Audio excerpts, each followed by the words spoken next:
দেখো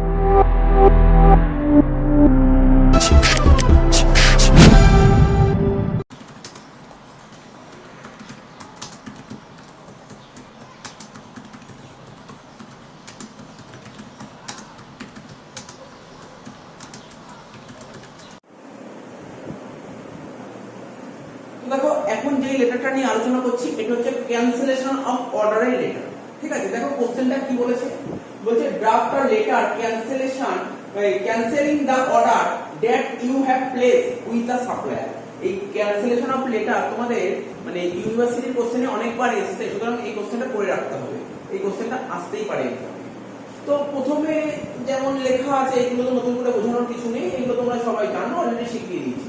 প্রথমে হচ্ছে আমার কোম্পানির নামটা লিখবো, ঠিক আছে, আমাদের ফার্মের নামটা লিখলাম মেসার্স লোকনাথ এন্টারপ্রাইজ, তারপর অ্যাড্রেস দিলাম আর একটা পিন কোড দিলাম। ডান দিকে কি দিয়েছি, ফোন নাম্বার লিখেছি, ফ্যাক্স নাম্বার দিয়েছি, কোম্পানির ইমেল আইডি দিয়েছি, ডেট দিয়েছি। ঠিক আছে, ডেট দিয়েছি, আজকের ডেটটা দিয়েছি 28শে জুলাই 2021। ঠিক আছে, ডেট সব সময় ডান দিকে লিখবে, এটা মাথায় রাখবে, এটা ভুল যেন না হয়। ঠিক আছে, আর ডেট যেখানে লিখবে ডান দিকে ঠিক ডেট বরাবর রেফারেন্স নাম্বার লিখবে, আর রেফারেন্স নাম্বারটা বাঁ দিকে লিখবে, রেফারেন্স নাম্বার কখনোই ডান দিকে লেখা যাবে না।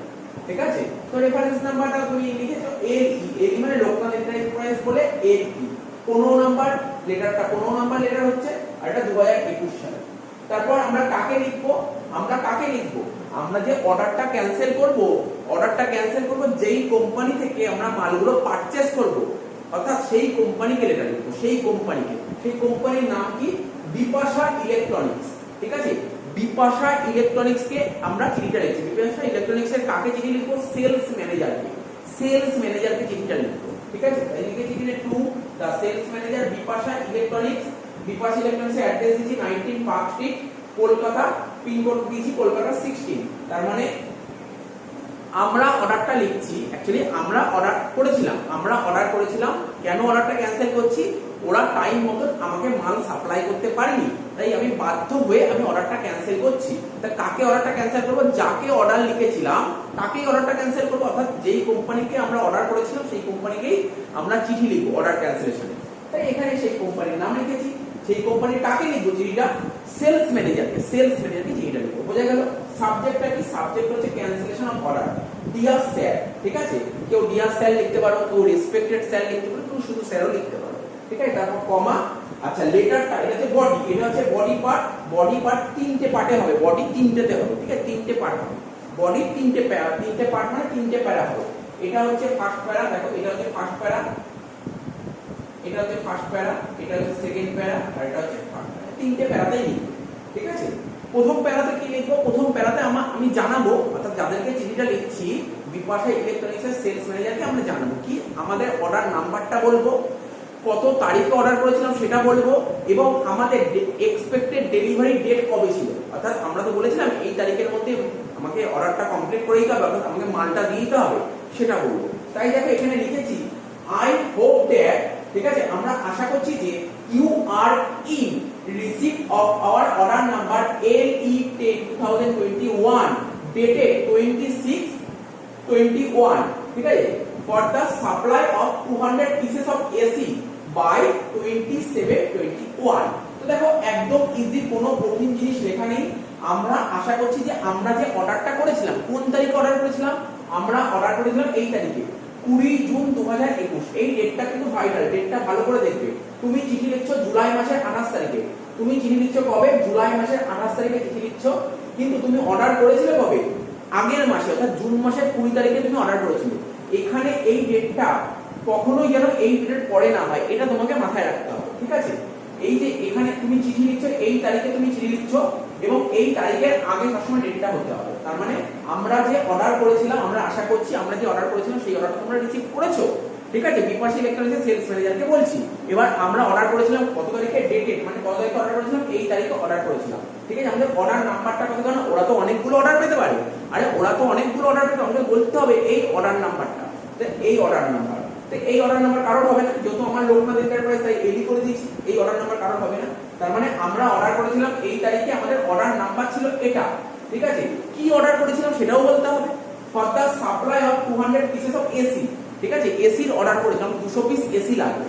ঠিক আছে, বাই 27/2021 এইটা মানে আমার এক্সপেক্টেড ডেলিভারি ডেট, মানে আমি তো একটা টাইম বলেছিলাম এই তারিখের মধ্যে আমাকে আমার অর্ডার মানে আমার এসি গুলো 200 পিস এসি দিতে হবে এই তারিখের মধ্যে, অর্থাৎ এক্সপেক্টেড টাইম বলতে হবে। হয়ে গেলে এটাই ফার্স্ট প্যারায় লিখে দেবো, ঠিক আছে। সেকেন্ড প্যারায় কি লিখেছি দেখো, সেকেন্ড প্যারায় তোমাকে কি লিখতে হবে, সেকেন্ড প্যারায় তুমি লিখবে যে না আমি তো টাইম মতন আমি মানে 200টা এসি অর্ডার করে 200টা এসি তো পাইনি, তাই আমি আমার অর্ডারটা ক্যান্সেল করতে চাই, ঠিক আছে। তো এটাই লিখবো, I regret to inform you, অর্থাৎ আমি তোমাদের ইনফর্ম করছি যে that the delivery has not been made till 27/2021। ভালো করে দেখো আমি চিঠি লিখছি কবে, আমি 28শে জুলাই চিঠি লিখছি, কিন্তু 27শে জুলাইয়ের মধ্যে আমার কাছে মালটা এসে পৌঁছায়নি। যেখানে কিনা আমার মাল আসার কথা ছিল কবে, 20 জুলাই মাল আসার কথা ছিল, আমি আরো 7 দিন ওয়েট করেছি, 7 দিনের মধ্যেও মালটা আসেনি। কিন্তু আমার দোকানে কাস্টমার আসছে এসি কিনতে, আমি তাকে এসি সাপ্লাই করতেই পারছি না, ঠিক আছে। আমি বলছি আজ না কাল, তো আমি তোমার অর্ডারটা ক্যান্সেল করতে চাইছি, তাই আমি লিখেছি I regret to inform you that the delivery has not been made till 27 July 2021। এই তারিখের মধ্যে অর্থাৎ আমাদের পাঠানোর কথা ছিল কবে, 20 জুলাই পাঠানোর কথা ছিল, 27শে জুলাই হয়ে গেছে, তুমি এখনো পাঠাতে পারবে না, তাই আমি অর্ডারটা ক্যান্সেল করতে চাই, এটাই বলতে চাইছি। We have no option but to cancel the order, আমাদের কাছে আর কোনো অপশন নেই, তাই অর্ডারটা ক্যান্সেল করতে চাইছি। নেক্সট বলছে কি we request you to kindly treat the order as cancel. দেখেছো কত সুন্দরভাবে কথাটা লিখতে হবে, সুন্দরভাবে, মানে এমন আমি আমার অর্ডারটা ক্যান্সেল করে দিচ্ছি এরকম ভাবে বলছি না, একটু পোলাইটনেস ভাবে বলতে হবে লেটার যখন লিখবে। তো বলছে we request you to kindly treat the order as cancel, তো আমরা রিকোয়েস্ট করছি কাইন্ডলি আমাদের অর্ডারটা ক্যান্সেল করে দাও। 3 নম্বর প্যারায় কি লিখবে, 3 নম্বর প্যারায় লিখবে আমরা তোমাদের কাছ থেকে একটা রিটেন কনফার্মেশন, আমরা তো অর্ডার ক্যান্সেল করছি, তো তোমাদের কাছ থেকে একটা রিটেন কনফার্মেশন চাইছি, এবং আমরা যখন অর্ডার করেছিলাম তখন তো কোনো না কোনো কোম্পানিকে অ্যাডভান্স পেমেন্ট করতে, হ্যাঁ কোনো কোম্পানি করে কোনো কোম্পানি করে না, তো অ্যাডভান্স যদি পেমেন্ট করে থাকো তাহলে সেই অ্যাডভান্সের টাকা তুমি রিফান্ড পেতে চাইছো সেটাও লিখবে, ঠিক আছে। তো দেখো লিখেছি I expect our written communication of this cancel, যে অর্ডারটা ক্যান্সেলেশন হচ্ছে না ক্যান্সেল হচ্ছে তার একটা রিটেন কনফার্মেশন তোমাদের কাছ থেকে চাচ্ছি, অর্থাৎ বিপাশা ইলেকট্রনিক্সের সেলস ম্যানেজারের কাছ থেকে চাচ্ছি, ঠিক আছে। And a full refund within 7 to 10 days, আমরা যে টাকাটা অ্যাডভান্স করেছি সেই টাকাটা রিফান্ড চাইছি, পুরো টাকাটা রিফান্ড চাইছি 7 থেকে 10 দিনের মধ্যে, ঠিক আছে।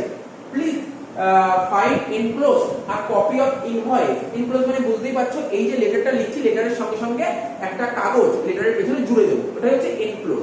কি লিখবো ওর মধ্যে, আমাদের অর্ডারটা কি ছিল, কত তারিখে দেওয়ার কথা ছিল, মানে কি ছিল, মানে কতগুলো এসি, আমি কত টাকা অ্যাডভান্স করে সমস্ত ডিটেইলস লিখে দেবো, ঠিক আছে।